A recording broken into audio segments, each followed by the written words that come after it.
জয় রাম, জয় গোবিন্দ। দয়াল গুরুচরণে রইল শতকোটি প্রণাম। প্রণাম রইল প্রিয় ভক্তবৃন্দের প্রতি। শ্রী শ্রী রাম ঠাকুর বেদবাণী তৃতীয় খণ্ড 48 নং পত্রাংশ। জয় রাম, জয় Gobinda. Welcome to my channel Bedabani Shri Shri Ram ঠাকুরের বাণী। Please like, share and subscribe. Thanks for watching. জয় রাম, জয় গোবিন্দ।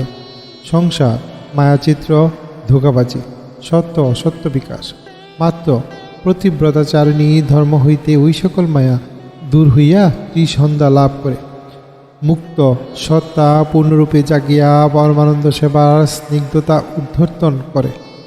মাত্রাস্পর্শীয় সুখাদি চঞ্চল স্পৃহা নির্বাণ চক্রে আবৃত করে পরম তত্ত্বজ্ঞান জাগ্রত হইয়া অর্ধমাত্রায় পরিণত করে। জীবের ইচ্ছা ত্যাগ হইয়া কুল ধর্ম সনাতনী প্রকৃতির প্রতিব্রত রতিশক্তির পূর্ণতা করিয়া প্রেমানন্দ সাগরের আনন্দ সমুদ্রে নন্দরসে ডুবাইয়া চিরবন্ধন মুক্ত করে। জয় রাম, জয় গোবিন্দ। উল্লিখিত শ্রী শ্রী রাম ঠাকুরের বেদবাণী তৃতীয় খণ্ডের পত্রাংশ 48 একটি গভীর আধ্যাত্মিক বার্তা বহন করে। এটি মূলত সংসার মায়া, প্রতিব্রতা ধর্ম ও আত্মসচেতনতার রূপান্তরকামী চর্চার কথা বলে। জয় রাম, জয় গোবিন্দ। মূল ভাবার্থের ব্যাখ্যা। সংসার মায়াচিত্র, ধোঁকাবাজি। সংসার এক প্রকার মায়ার চিত্র বা ইলিউশন, যা বাস্তবের মতো মনে হলেও তা সাময়িক ও ছলনাময়। এই ধোঁকাবাজিতে সত্য অসত্যের মিশে থাকে। পতিব্রতা ধর্ম। যে নারী পতিব্রতাচরণ করে, অর্থাৎ সতত প্রেম আত্মনিবেদনের পথে চলে, তার সংসার এই ভ্রান্ত মায়া থেকে মুক্তি পেতে পারে।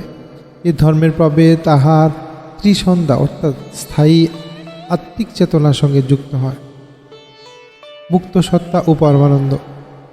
যখন আত্মা মুক্ত হয় তখন তা জাগ্রত হয়ে যায়, তখন ঈশ্বর সেবায় পরমানন্দ অনুভূত করে স্নিগ্ধ নির্লিপ্ত পবিত্র আনন্দের অভিজ্ঞতা লাভ করে। ইন্দ্রিয় স্পর্শজনিত সুখ চঞ্চল।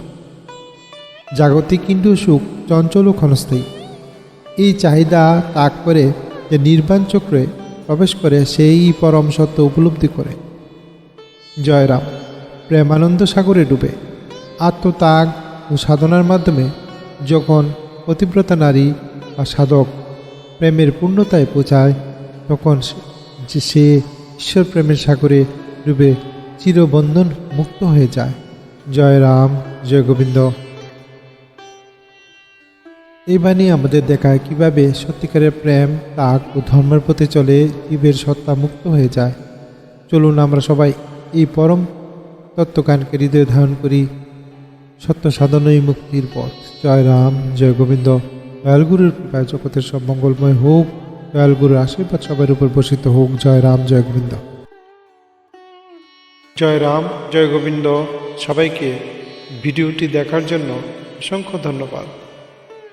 দয়া করে শ্রী শ্রী রাম ঠাকুরের পত্রাংশ বেদবাণী চ্যানেলটি লাইক, শেয়ার ও সাবস্ক্রাইব করার বিশেষ অনুরোধ রইল। সবাই ভালো থাকবেন। পরবর্তী ভিডিওতে আবার দেখা হবে। গুরুর কৃপা আপনার উপর বর্ষিত হোক। জয় রাম, জয় গোবিন্দ।